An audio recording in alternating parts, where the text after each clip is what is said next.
माना सेजल की फैमिली ने आपको कुछ भी साफ साफ नहीं बताया कि सेजल के साथ क्या हुआ था, पर आपको कुछ तो अंदाजा हुआ होगा कि सेजल के साथ ऐसा किसने किया होगा। हमेशा खुश ही दिखती थी। मेरे लिए सोच पाना मुश्किल है कि उसके साथ में ऐसा कुछ हुआ है। 12 मार्च को सेजल के ऑफिस की कोई पार्टी थी। अब अगर सेजल उस पार्टी में जाती तो जाहिर सी बात है आपको तो पता ही होता ना। मेरी इस बारे में उससे फ़ोन पे भी बात हुई थी। प्रतीक, बॉस ने ये केस जीतने की खुशी में एक पार्टी रखी है, लेकिन मुझे ये सेलिब्रेशन बिल्कुल अच्छा नहीं लग रहा है। पर हुआ क्या? मुझसे बहुत बड़ा गूफअप हो गया। गूफअप? कैसा गूफअप? सर क्लियरली मुझे कुछ नहीं पता है, but it was something related to her work. लंबी छुट्टियों के बाद कुछ दिनों पहले ही मैंने ड्यूटी रीज्वाइन की थी। फिर मेरे पास आया सेजल मेहता केस। इस केस ने मेरे जहन को इतना थका दिया कि लगने लगा मैं इस केस में एक अरसे से उलझा हुआ हूं।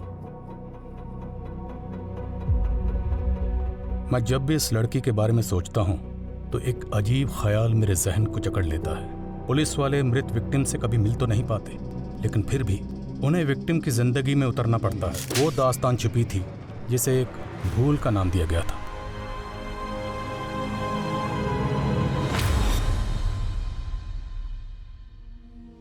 अक्सर ऐसा क्यों होता है, जो लोग दूसरों के हक के लिए लड़ते हैं, किस्मत उनके हक में गलत फैसला सुना देती है। मेरी जिंदगी के कई पन्ने थे, लेकिन हर पन्ने पे 3 शब्द जरूर लिखे होते थे: जोश, जज्बा और जज्बात। Case number 26, Aditya Jain versus Radhika Jain. Your honour, violence का कोई जेंडर नहीं होता है। एक औरत के भी हाथ होते हैं जो कि मर्द पे भी उठ सकते हैं, और एक बीवी भी अपने पति को असॉल्ट कर सकती है। योर ऑनर, मेरे क्लाइंट आदित्य डोमेस्टिक वायलेंस के विक्टिम हैं। जब रिश्ते हिंसा की बलि चढ़ते हैं तब जज्बाती चोट जिस्मानी चोट से ज्यादा दर्द भरी होती है। एंड योर ऑनर, दर्द का भी कोई जेंडर नहीं होता है। और झूठ का भी कोई जेंडर नहीं होता। झूठ को सच बनाने की भूमिका चाहे जितनी भी अच्छी तरीके से कर ली जाए, लेकिन प्रूफ क्या है? योर ऑनर, ये आदित्य की मेडिकल रिपोर्ट्स हैं जिसमें उसकी पुरानी इंजरीज के प्रूफ हैं। योर ऑनर, आदित्य के फ्रेंड्स, नेबर्स हर कोई स्टेटमेंट दे चुका है और सबका यही कहना है कि वायलेंट आदित्य नहीं, राधिका है। योर ऑनर, अगर मेरे क्लाइंट चाहें तो काउंटर केस भी कर सकते हैं, बट हम कोर्ट का टाइम वेस्ट नहीं करना चाहते हैं। इसलिए आई अपील कि इस केस को डिसमिस करके डिवोर्स ग्रांट कर दिया जाए। मुझे बहुत अफसोस के साथ कहना पड़ रहा है कि एक महिला होने के बावजूद भी सेजल जी इस केस को जीतने के लिए बहुत कुछ मैनिपुलेट कर रही हैं। आप अपनी दलीलें नहीं प्रूव कर पा रहे हैं तो कुछ भी कह रहे हैं, but I believe in justice your honour. Domestic violence act का कई बार गलत तरह से इस्तेमाल हुआ है, सो आई होप इस केस में एक ऐसा वर्डिक्ट आए जो कि सभी डोमेस्टिक वायलेंस एक्ट को वायलेट करने वालों के लिए एक बड़ा सबक हो। सेजल, मुझे अब विश्वास हो गया है कि तुम्हारी मदद से मैं एक केस जीत सकता हूँ। मैं तुम्हें बता भी नहीं सकता हूँ कि उस औरत के साथ मैं कितनी घुटन महसूस करता था। सेजल, कब से कॉल लगा रहा हूँ, फोन भी बंद है तुम्हारा। सॉरी प्रतीक, मैं कोर्ट रूम में थी। तो मुझे यहाँ क्यों बुलाया? पहले ड्राइवर समझ रखा है। वैसे सही है, तुम्हारा वेट करता रहूँ मैं हमेशा, है ना? सॉरी यार। Aditya, he is Prateek, my fiancee. Hi. हाँ, अब आपका ऑर्डर हो तो चले यहाँ से। See you on the verdict day. Let's go, bye.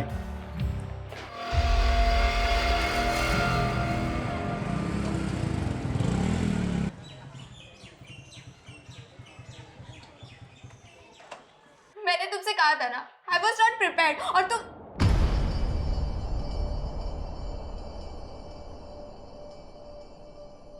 Anjali, क्या हुआ राघव? अंजलि रो क्यों रही थी? क्या किया तूने उसके साथ? क्या क्या मतलब?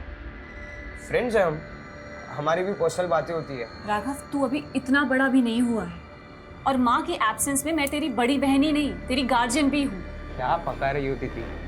ये क्या लैंग्वेज हुई राघव? हाँ, रुको मैं अभी अंजलि से बात करती उससे क्या बात करोगी आप? हाँ, तो एक बात बता, तू इतना डर क्यों रहा है? कहीं तूने उसके साथ कुछ ऐसा वैसा तो? इनफ दीदी, मैं आपको कभी पूछता हूँ क्या कि आप प्रतीक के साथ क्या क्या करती हो? हाँ, मेरी भी पर्सनल लाइफ है, सो प्लीज डोंट इंटरफियर। बहुत बदतमीज होता जा रहा है। सेजल, तुम ना छोटी सी बात को इधर का उधर ले जाती हो। यार तुम उसे शांति से समझाओगी ना तो आई थिंक वो समझ जाएगा। So just relax, okay? चलता। बाहरी दुनिया से जूझना जितना मुश्किल होता है, उससे कहीं ज़्यादा मुश्किल उन रिश्तों से जूझना होता है जिनके लिए हम जीते हैं। अपनों की हार के आगे बाहरी दुनिया की जीत भी फीकी लगती है।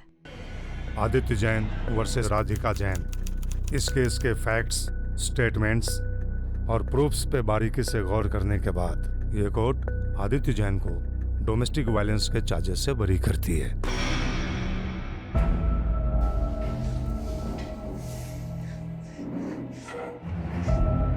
Thank you Sejal, you saved my life. तुम मेरे लिए फरिश्ता बन के आई हो।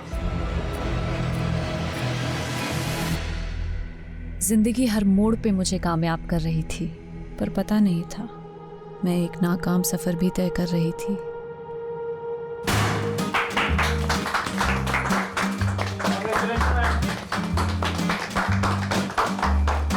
Many congratulation Sejal. मुझे पता था तुम ये केस जीत कर रहोगे। जिस डेडिकेशन, सिंसियरिटी और ईमानदारी से तुम काम कर रही हो, it's something to be appreciated. Thank you sir, लेकिन मुझे आपसे बहुत ज़रूरी बात। आज कोई काम की बात नहीं होगी। It's a celebration time. And listen guys, Sejal की जीत की खुशी में आज मैंने आप सब के लिए डिनर पार्टी अरेंज की है। एंजॉय। तुम्हें लग रहा है बॉस इस सेजल पे बहुत ज़्यादा मेहरबान हो रहे हैं। हाई प्रोफाइल केसेस इसके लिए रिजर्व करके रखे। हम तो सिर्फ पेपर वर्क करने के लिए ना।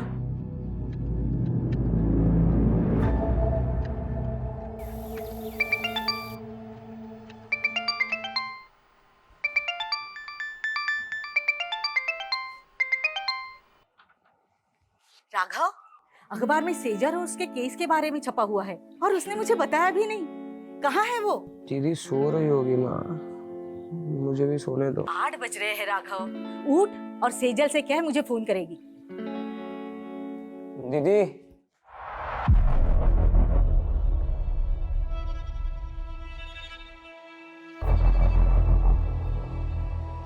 दीदी अंदर हो।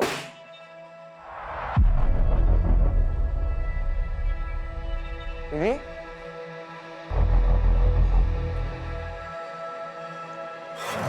हेलो, कौन? आप कौन बोल रहे हैं? ये मेरी दीदी का नंबर है। आपकी दीदी? वो यहाँ हाईवे पे घायल पड़ी है। क्या?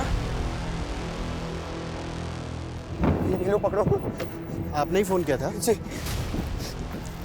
दीदी दीदी कुछ बोले ना। दीदी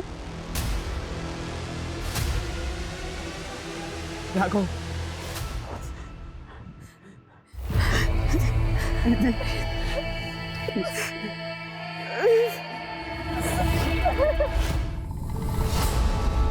सेजल, कुछ बोलती क्यों नहीं? अरे आखिर क्या हुआ है? कुछ बोलेगी भी?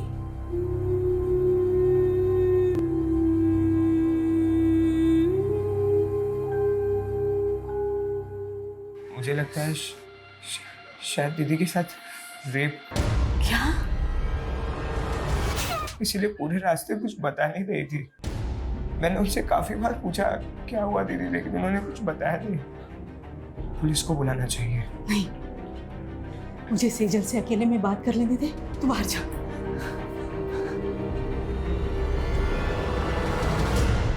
सेजल, मुझे बताना बेटा, क्या तेरे साथ किसी ने जबरदस्ती की?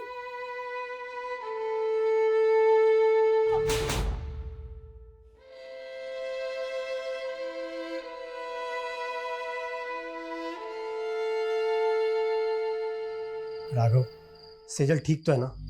मुझे लगता है कुछ तो हुआ है जो तुम मुझसे छुपा रहे हो। नहीं प्रतीक, ऐसा कुछ नहीं है। अगर सब कुछ ठीक है तो वो मेरा फोन क्यों नहीं उठा रही है? वो दीदी सो रही है, मैं कॉल करवाता हूँ।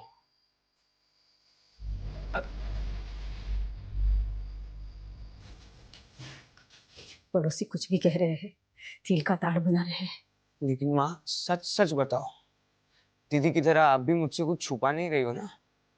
उन्होंने आपको बता दिया ना कि उनके साथ रेप हुआ है। ऐसा कुछ नहीं है, डॉक्टर को दिखाया था ना सेजल को। मुझे भी उसकी परवाह है, तू फिक्र मत कर।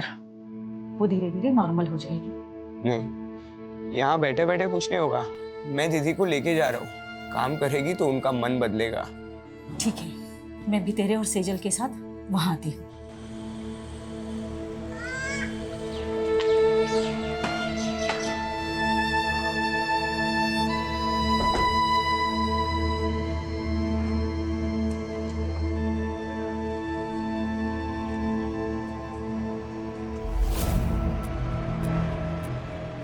क्या देख रही है?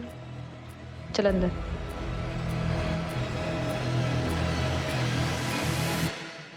बेटा, तूने जिंदगी में कभी हार नहीं मानी। मैं तुझे ऐसे बुझा बुझा नहीं देख सकती। हम यहाँ दोबारा इसलिए आए हैं ताकि तू पहले जैसी बन सके। मैंने कभी भी किसी भी वजह से आपको दुख पहुंचाया हो तो उसके लिए आई एम सॉरी। पर प्लीज आप पहले जैसे हो जाओ ना। आप है ना, अभी मुझे जितना भी डांटोगे ना, मैं सब सुन के लूंगा। जो बोलोगे वो मैं करूंगा दीदी। आपकी सारी डांट सुन के लूंगा। आप जहाँ बोलोगे हम वहां जाएंगे दीदी। तो प्लीज पहले जैसे बन जाओ। You are my strength.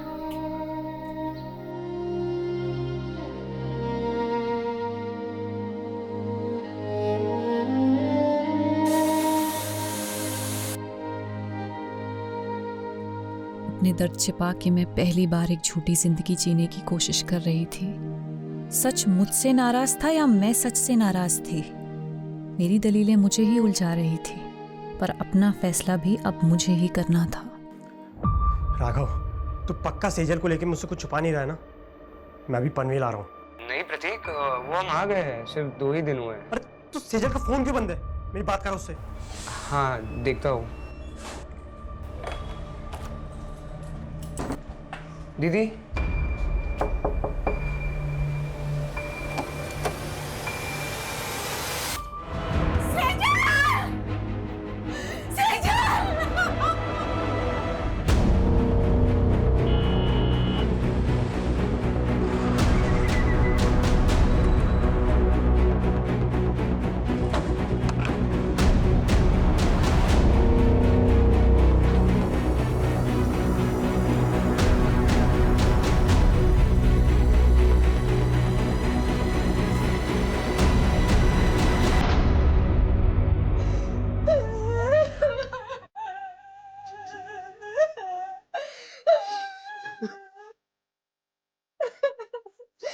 क्या कर लिया तूने?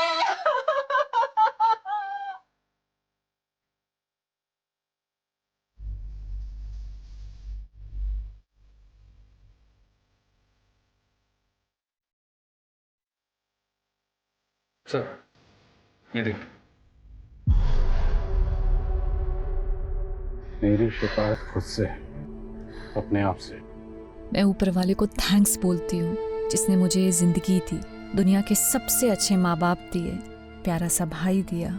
लेकिन मुझे नहीं मालूम था मेरी एक भूल मुझे उनसे इतना दूर कर देगी।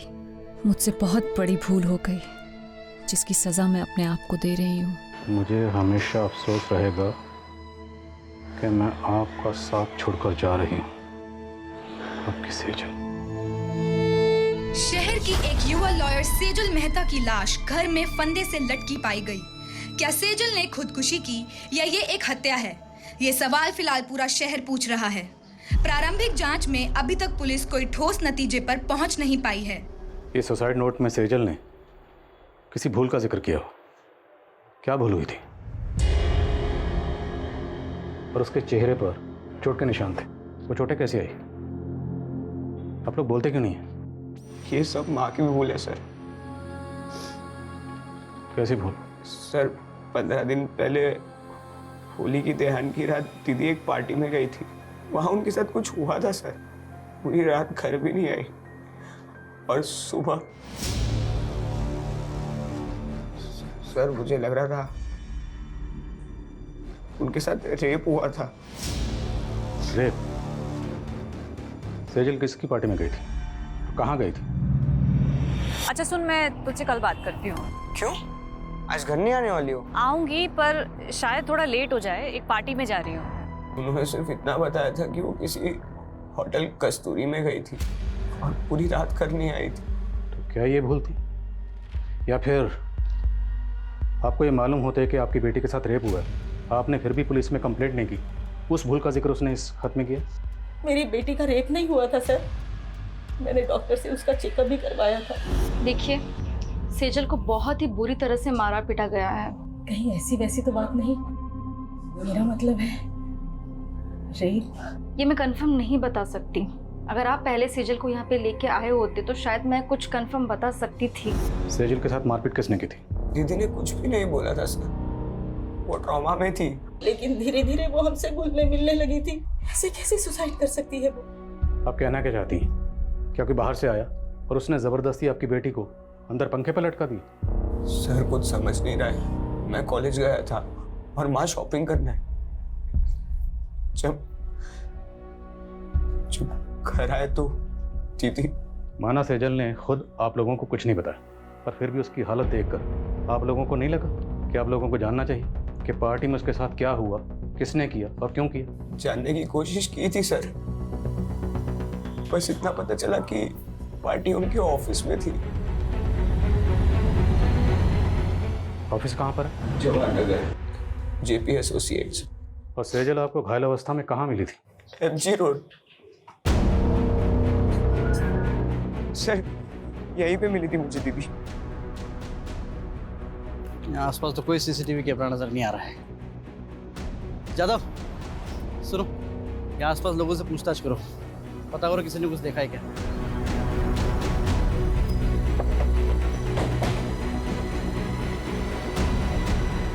सेजल बहुत स्ट्रांग लड़की थी, मैं मान ही नहीं सकता कि वो सुसाइड करेगी। 12 मार्च की रात आपके ऑफिस की तरफ से कोई पार्टी थी ना? हाँ, पार्टी तो थी। सेजल ने एक कंट्रोवर्शियल केस जीता था, उसी के सेलिब्रेशन में। और ये सेलिब्रेशन होटल कस्तूरी में हुआ था? कस्तूरी? नहीं तो, पार्टी तो ऑफिस में थी। सर, कस्तूरी होटल के बारे में मैं कुछ नहीं जानती। उस दिन पार्टी यहाँ पे ऑफिस में ही थी। ये पार्टी कब तक चली थी? करीब 9 बजे तक। और जब सेजल यहाँ से गई तो सब नॉर्मली था सर। अच्छा, हाँ पांडे बोलो। सर, ये जिस हाईवे पे सेजल की लाश मिली थी वहाँ से 7 किलोमीटर दूर कस्तूरी प्लाजा नाम का एक होटल है। लेकिन राघव ने तो हमें होटल कस्तूरी बोला था। एनीवेज, इस कस्तूरी प्लाजा की लोकेशन भेजो मुझे तुरंत।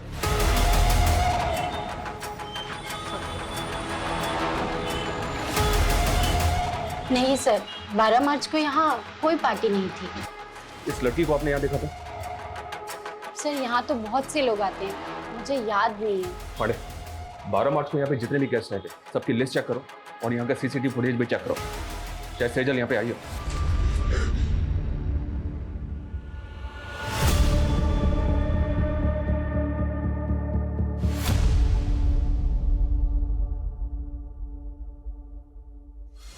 राघव, क्या है ये? मैंने मेरे बैंकिंग ऐप का पासवर्ड बता दिया तो तुम मिसयूज करोगे मेरे फंड्स का? किससे पूछ के तूने 35,000 रुपए निकाले मेरे अकाउंट से? मैं आपको बताने ही वाला था। और क्या करेगा तू इतने बड़े अमाउंट का? बोल।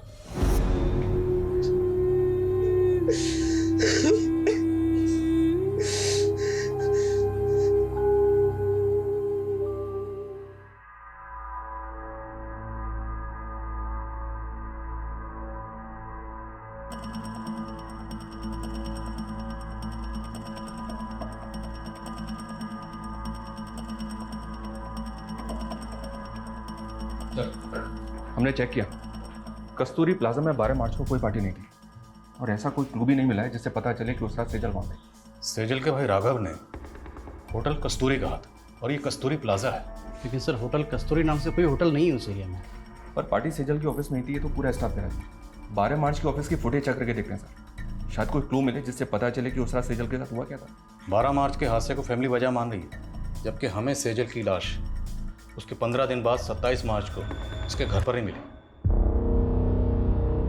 भाई ये फैमिली हमें पार्टी और होटल के चक्कर में बेवजह उलझा तो नहीं रही? उनके बयान अटपटे तो हैं। भाई कह रहा है कि उसका रेप हुआ था, माँ कह रही है कि उसका रेप नहीं हुआ था। और ये सुसाइड नोट, इस सुसाइड नोट में सेजल ने किसी भूल का जिक्र किया। जब उनसे पूछा गया कैसी भूल, इस बात का उनके पास कोई जवाब नहीं। आपको लग रहा है ये मर्डर भी हो सकता है? मर्डर के एंगल को भी रूल आउट नहीं किया जा सकता। मर्डर या सुसाइड? 12 मार्च से लेकर 27 मार्च तक फैमिली की एक्टिविटी पता करो। 12 मार्च पे फोकस करो और पता करो कि 12 मार्च को सेजल ऑफिस के अलावा और कहाँ कहाँ गई थी।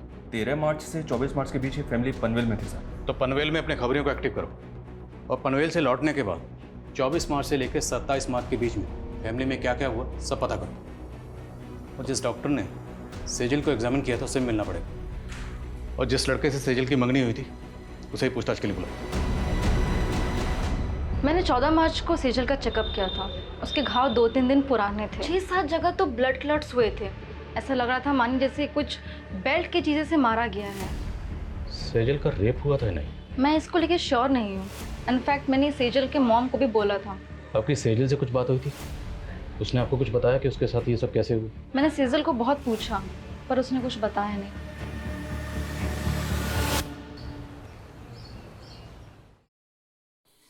इतना दर्द सहने से तो ज्यादा अच्छा होता कि हम गांव ही भाग जाते। जब घर छोड़ के भागे थे तब क्या दर्द कम थे? जिस्म का दर्द तो फिर भी सहा जाता है बरखा, लेकिन दिल का दर्द सहना बहुत मुश्किल होता है। हाँ, जैसे यहाँ सब तेरे दिल की परवाह करते। अरे दर्द दबा के मुस्कुराना सीखा है और मेकअप लगा के जख्म छुपाना भी। जब तक जवानी है बिक रहे हैं। अभी का कमाया हुआ ही आगे चल के उम्र ढलने के बाद काम आएगा, समझी? माना सेजल की फैमिली ने आपको कुछ भी साफ साफ नहीं बताया कि सेजल के साथ क्या हुआ था, पर आपको कुछ तो अंदाजा हुआ होगा कि सेजल के साथ ऐसा किसने किया होगा। हमेशा खुश ही दिखती थी। मेरे लिए सोच पाना मुश्किल है कि उसके साथ में ऐसा कुछ हुआ है। 12 मार्च को सेजल के ऑफिस की कोई पार्टी थी। अब अगर सेजल उस पार्टी में जाती तो जाहिर सी बात है आपको तो पता ही होता ना। मेरी इस बारे में उससे फ़ोन पे भी बात हुई थी।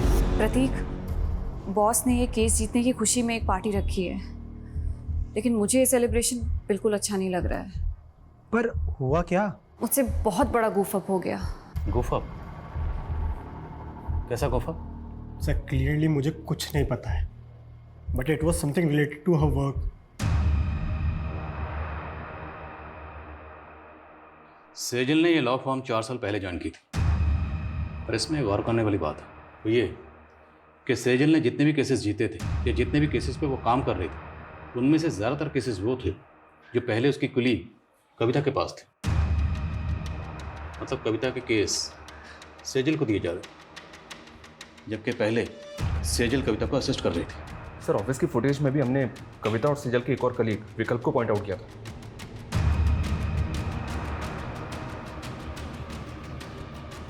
ये देखिए सर, सेजल ऑफिस से आखिरी बार कविता और विकल्प के साथ जाती हुई दिख रही। सर सेजल के 12 मार्च के CDR के अकॉर्डिंग उसकी आखिरी 2 फ़ोन कॉल्स भी जानने जैसी हैं। सेजल ने रात को 8 बजे आदित्य जैन को कॉल किया था और फिर ठीक उसके बाद राधिका जैन ने सेजल को कॉल किया। आदित्य जैन सेजल का क्लाइंट था और राधिका आदित्य की बीवी। राधिका ने आदित्य पे डोमेस्टिक वायलेंस के चार्जेस लगाए थे, केस किया था और इसी केस को सेजल ने जीता था जिसकी खुशी में पार्टी हो रही थी। मुद्दा ये है कि सेजल का क्लाइंट था आदित्य जैन, फिर राधिका ने इसे कॉल क्यों किया? कहीं ऐसा तो नहीं कि राधिका से हार बर्दाश्त नहीं हुई और ऐसा पॉसिबल है सर। आदित्य और राधिका से मिलो और सेजल के ऑफिस में नए सिरे से पूछताछ करनी पड़ेगी। उस पार्टी वाली रात सेजल आप दोनों के साथ पार्टी से बाहर गई थी, कहाँ गए थे आप लोग? देखिए सर, हम सिर्फ उसके साथ ऑफिस से बाहर तक गए थे। बॉस को तुम पे कितना भी प्राउड हो, पर मेरा असली प्राउड तो तुम हो। मेरी छोटी सी असिस्टेंट ने इतनी तरक्की जो करनी। तरक्की मैंने आपको छोड़ने के बाद ही की है। तो वो कहते हैं ना कि बरगद के नीचे कोई और वृक्ष नहीं पनप पाता, मैं भी नहीं पनप पाती। इसलिए विकल्प, थिंक अबाउट योर फ्यूचर। अच्छा, तो तुम शुरू से ही इतना बोलती हो, पर आज ना बहुत ज़्यादा मीठा बोल रही हो। Thank you ma'am for appreciating me. Excuse me. हम तभी वहाँ से चले गए थे। उसके बाद मैंने उसे एक लड़की के साथ जाते हुए देखा। लड़की? जी सर। कौन थी वो लड़की? I don't know hall. Actually काफ़ी अंधेरा था तो मैंने उसे ठीक से देखा नहीं। ऑफिस के बाहर की 12 मार्च की CCTV फुटेज निकलवा। अगर ये लोग सच बोल रहे हैं तो पता तो चले सेजल उस रात किस लड़की के साथ गई थी।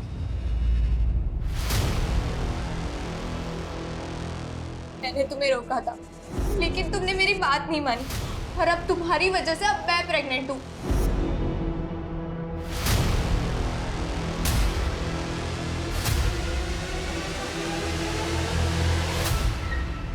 यार आज तो एक भी ग्राहक नहीं फंसा।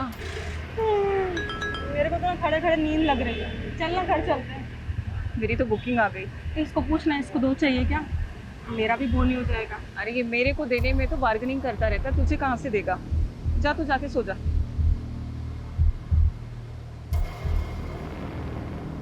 आदित्य से केस हार गई थी, वो भी सेजल की वजह से।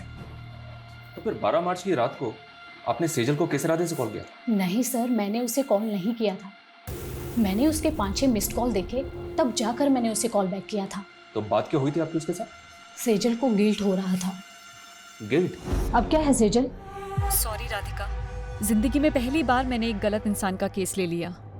कहना क्या चाहती हो तुम? मुझे आदित्य की सच्चाई पता चल गई है। आई नो, आदित्य नहीं बल्कि तुम डोमेस्टिक वायलेंस का शिकार हुई हो।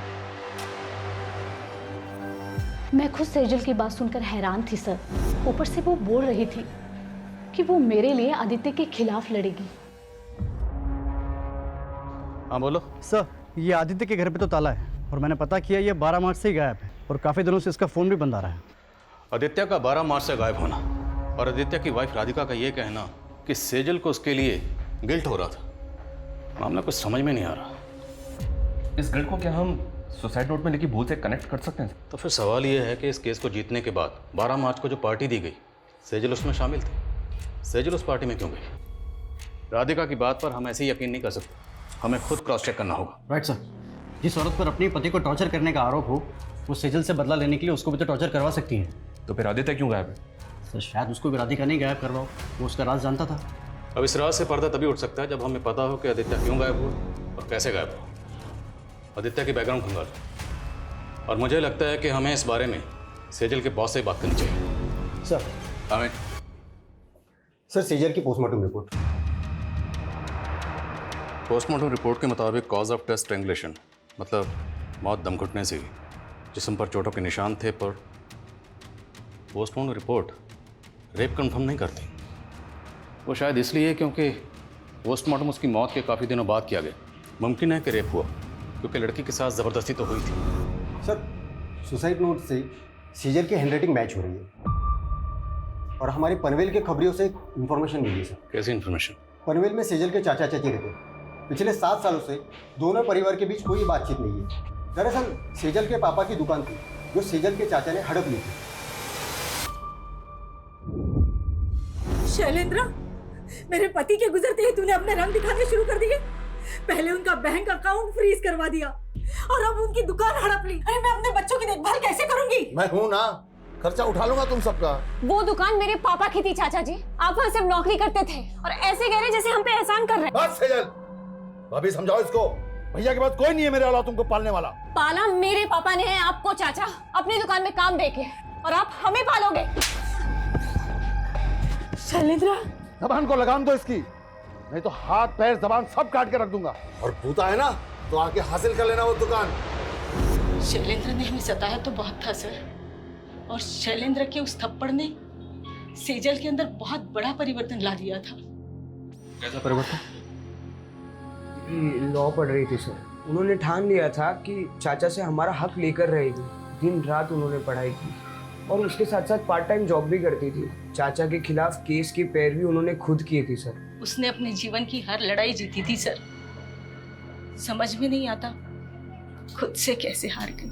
क्या लगता है आप लोगों को, क्या शैलेंद्र सेजल के साथ ऐसी ज्यादती कर सकता है? सर, आप 7 साल पुरानी बातें कुरेद रहे हैं और इन बातों को हम कब का भूल चुके हैं। हमने हमेशा सेजल और राघव को अपने बच्चों की तरह माना था। विश्वासघात उन्होंने किया। उस दुकान पर इनका भी बराबर का हक था, लेकिन सेजल ने चालाकी से। छोड़ ना अब ये सब बातें, कहिए और कुछ है जो आप पूछना चाहते हैं? 12 मार्च को किधर थे आप? यही पनवेल में। पनवेल में कहाँ पे? अपने घर पर ही था। आई डोंट बिलीव राधिका सच बोल रही। राधिका अपने हस्बैंड आदित्य को टॉर्चर करती थी and it's proven in the court. अगर सेजल को केस जीतने के बाद ऐसा कुछ लगता तो सबसे पहले वो मुझे बताती। सेजल के मंगेतर ने बताया कि वो काफ़ी दिनों से परेशान थी और जब उसने बार बार पूछा सेजल को कि किस बात को लेकर परेशान है, तो सेजल ने बताया कि उससे काम में गुफ्तगू हो। अब जैसे कि आपने कहा कि सेजल सबसे पहले अगर कुछ होता तो आपको बताती, तो अगर इस गुफ्तगू का ताल्लुक राधिका के केस से नहीं है तो फिर किस बात से, जिसको लेकर सेजल परेशान थी? ऐसा कुछ नहीं था, और आप ये बेकार के सवाल करके अपना टाइम वेस्ट कर रहे हैं। सर मैंने आदित्य के कुछ रिलेटिव से बात की, लेकिन किसी को नहीं पता कि आदित्य इस वक्त कहाँ पे। आदित्य मोती नगर की कंपनी में मैनेजिंग डायरेक्टर था, वहाँ इंक्वायरी करो, शायद कुछ पता चले। सर इसमें 12 मार्च के सेजल के ऑफिस की बाहर की फुटेज है। सर इसमें वो इस लड़की के साथ बाहर जाते हुए दिख रही है। कौन है ये लड़की?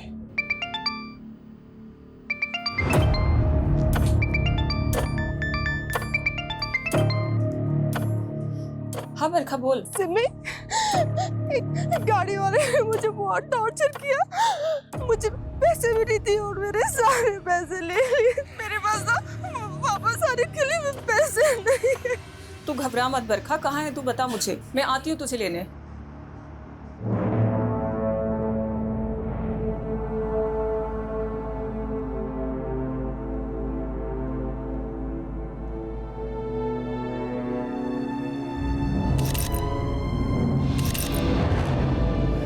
प्रॉब्लम क्या है तेरी?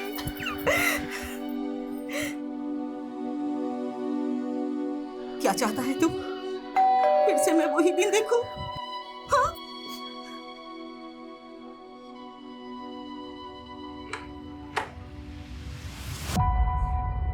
ऐसा करने से पहले तुमने एक बार भी अपनी माँ के बारे में नहीं सोचा? कहीं वजह तुम्हारी दोस्त अंजलि से तो नहीं जुड़ी?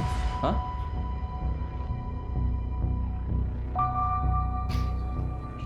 ये देखो, और मैं बताऊं कि 12 मार्च की रात को अंजलि सेजल से मिलने क्यों गई थी? 35,000 रुपए राघव कोई छोटी मोटी रकम नहीं होती है। और क्या करेगा तू इतने बड़े अमाउंट का?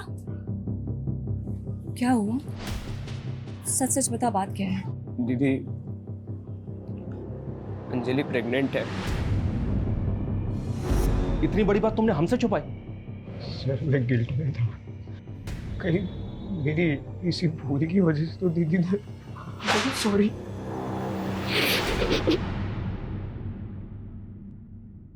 कोई प्रेग्नेंट नहीं थी तुम, ये सब ड्रामा है ना? प्रेग्नेंट हो तुम? कोई प्रूफ है? तुम दोनों ने मेरे भाई को बेवकूफ बनाया सिर्फ पैसे हटने के लिए। अब देखना, ऐसे चार्ज में तुम लोगों को अंदर करवाऊंगी ना कि कभी भूलोगे नहीं। 12 मार्च को सेजल को लेकर कहाँ गई थी? मैं तो बस माफी मांगने गई थी उनसे। तुम यहाँ क्या कर रही हो? मुझे माफ कर दो दीदी, प्लीज मेरे खिलाफ कोई केस मत फाइल करना। तुमने गुनाह किया है तो सजा तो तुम्हें दिलवा के रहूंगी मैं। नहीं दीदी प्लीज। वो वहाँ से चली गई थी, कहाँ गई वो मुझे नहीं मालूम है। तो हम मालूम कर लेंगे। जरा इन दोनों को मालूम पर घुमाओ। जी सर।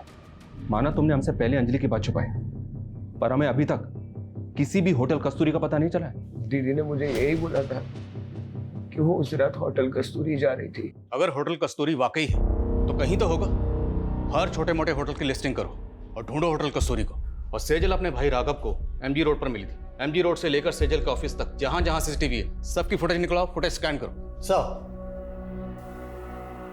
सर, ये आदित्य जिस कंपनी में एमडी था वहां से अचानक से रिजाइन करके चला गया। ऑफिस में इंक्वायरी की तो पता चला कि ये वहां पे काम करने वाली लड़कियों को फेवर देने के लिए उनका शारीरिक शोषण किया करता था। ये बात आदित्य के ऑफिस की एक लड़की ने सेजल से कांटेक्ट करके उसे बताई थी। तो पूरे चांसेस हैं कि आदित्य की वाइफ राधिका का बयान सही है कि सेजल उसके खिलाफ एक्शन लेने वाली थी, क्योंकि आदित्य 12 मार्च से ही गायब। आदित्य के ऑफिस से उसके बारे में एक और लीड मिली है सर। शायद ही अपने मामा के घर पहुंच सकता है। उठो।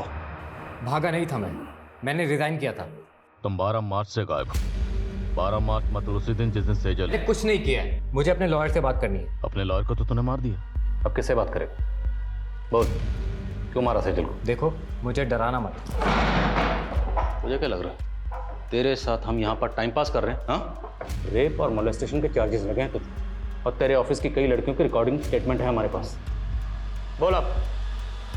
मेरे पास प्रूफ्स हैं तुम्हारी असलियत के। मुझे तो खुद पे गुस्सा आ रहा है कि तुम्हारे जैसे सेक्स ऑफेंडर की पैरवी की मैंने। पर थैंक्स सेजल, तुम्हारी वजह से मैंने केस जीत लिया। मैं राधिका के साथ मिलकर काउंटर केस करूंगी तुम्हारे खिलाफ। कल ही वारंट निकल जाएगा तुम्हारा। मैं डरकर भागा जरूर था, लेकिन मैं सच बोल रहा हूँ, मैंने सेजल के साथ कुछ भी नहीं किया है। राइट सर, मैं पता करने की कोशिश करता था।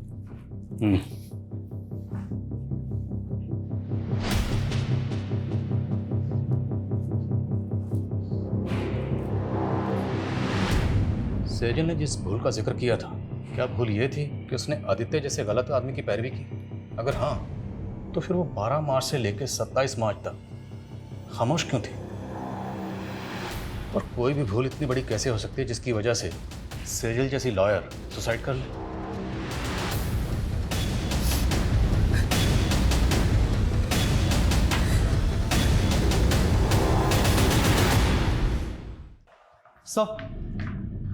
सर सेजल ने 5 मार्च को कोर्ट में पिटीशन फाइल की थी, जिसमें उसने कोर्ट से अपील की थी कि 7 साल पहले उसके पिता की मौत हार्ट अटैक से नहीं बल्कि उनकी हत्या हुई थी।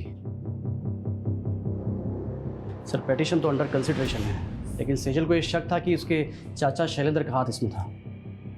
लेकिन सेजल ने ये पिटीशन 7 साल बाद क्यों फाइल की?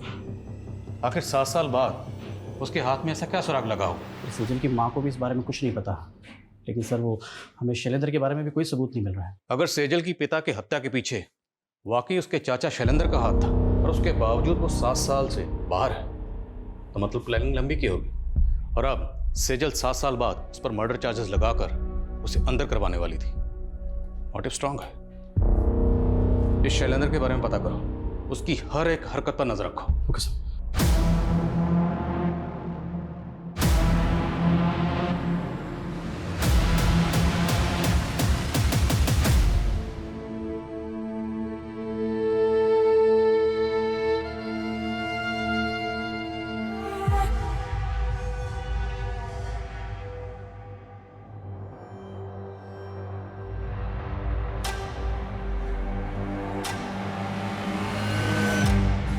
रोज रोज पेट पे लात मारती हूँ मैडम।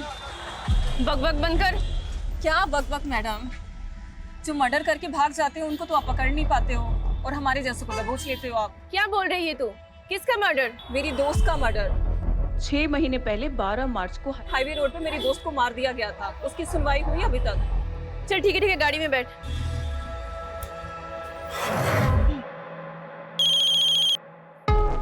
हाँ बोल। सोनू खबरी बोल रहा हूँ साहब। वो आपके हाईवे वाले केस का क्या हुआ? उन्होंने क्या बोला है? अरे साहब वो क्या है ना कि मैंने सुभाष नगर पुलिस को एक चकले का टिप दिया है और वहाँ पे एक प्रोस्टिट्यूट बोल रही है कि उसकी फ्रेंड का 2 महीने पहले वहाँ पे मर्डर हुआ। मर्डर? हाँ साहब। क्या 12 मार्च को एमजी रोड पर एक और मर्डर हुआ था? हाँ सर, और सेजल भी 2 महीने पहले एमजी रोड पे बेहोशी की हालत में मिली। वो लड़की कौन थी जिसके बारे में खबर नहीं होता है? सर उसका नाम सिमी है, प्रोस्टिट्यूट है, आज ही अंदर हुई है।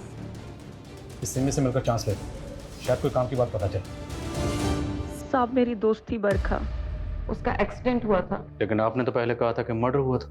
साहब किसी ने जानबूझकर उसको गाड़ी से उड़ा दिया था। आपको ये कैसे पता कि किसने जानबूझ के उड़ाया था? हाँ बरखा बोल। मेरे पास ना वापस आने के लिए पैसे नहीं है। तू घबरा मत बरखा, कहाँ है तू बता मुझे। मैं एमजी रोड पे एक गाड़ी वाला एक लड़की को फेंक दिया, ग्रे कलर की गाड़ी से एक लड़की को। बरखा बरखा मुझे कुछ समझ में नहीं आया और उसके बाद उसका एक्सीडेंट हो गया। बरखा ने आपको उस गाड़ी का नंबर बताया था? नहीं साहब, लेकिन बरखा ने बताया था कि ग्रे कलर की कोई कार थी। आपकी बरखा से बात कब हुई थी? मेरा मतलब तारीख क्या थी? सर 12 मार्च को रात के 2-2:30 बजे के आसपास।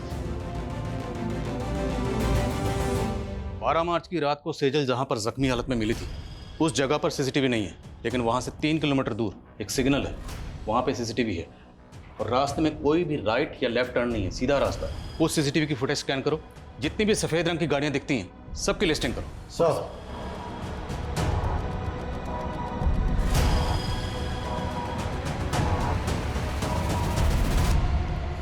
सर उस रात 2 बजे के बाद उस रास्ते से ये 7 ग्रे कारें गुजरी थी और ये इन 7 कारों के 7 ओनर्स हैं। इन ओनर्स की डिटेल्स निकाली तो पता चला कि इनमें से ये मनीष, इसका एक होटल है, होटल संतूरी। राघव ने कहा था कस्तूरी। होटल कस्तूरी में गई थी। संतूरी कस्तूरी। सर ये भी तो हो सकता है कि सुनने में फर्क आया।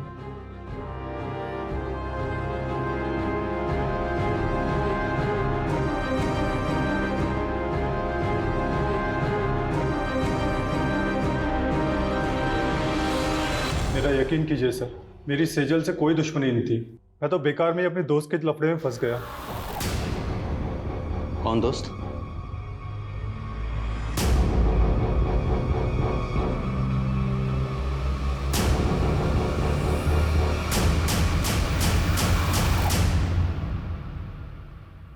2 महीने से तेरी एक्टिंग देख रहा हूं, और अब तो इस डंडे पे नाच करेगा। नाच। बोल, सेजल ने क्या बिगाड़ा था तुम्हारा? बोल। सर मेरा पहले बिल्कुल भी इरादा नहीं था उसे नुकसान पहुंचाने का, बल्कि वो तो ऑफिस की पार्टी मनाने के बाद में उससे मनीष के होटल में मिलने भी आई थी।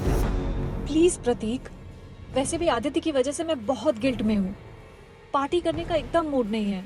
सेजल, ऑफिस में ये सब चलता रहता है। Please please. कौन कौन कौन कौन कौन? Cheers, guys.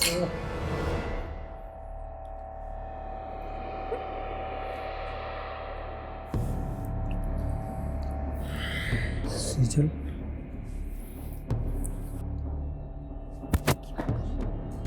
दोस्त है सामने। दोस्त पास में नहीं होते तब भी कौन सा तुम्हारे पास आने देती हो? तुम ना मेरे स्वाभिमान को बहुत हर्ट करते हो हमेशा। चढ़ गई क्या तुम्हें? विशाल,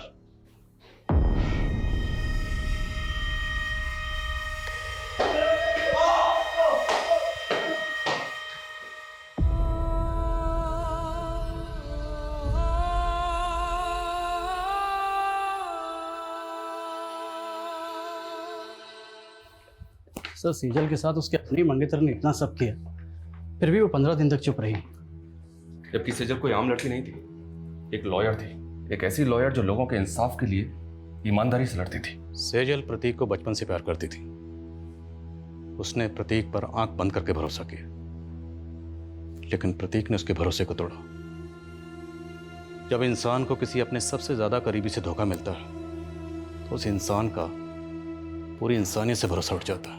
सेजल के साथ भी यही हुआ। उसने अपने सुसाइड नोट में यही लिखा कि उसे लग रहा था कि प्रतीक पे भरोसा करके उसने अपनी जिंदगी की सबसे बड़ी भूल की। वो भूल जरूर थी, लेकिन सबसे बड़ी नहीं। सबसे बड़ी भूल थी उसका अपनी जिंदगी को खत्म करना, खुदकुशी करना। हम सब की जिंदगी में दुश्वारियां आती हैं, परेशानियां आती हैं, लेकिन उन परेशानियों से लड़ते हुए, दुश्वारियों से जूझते हुए, जद्दोजहद करते हुए जिंदगी में आगे बढ़ना होता है। इसी का नाम जिंदगी है। मौत किसी मसले का हल नहीं है।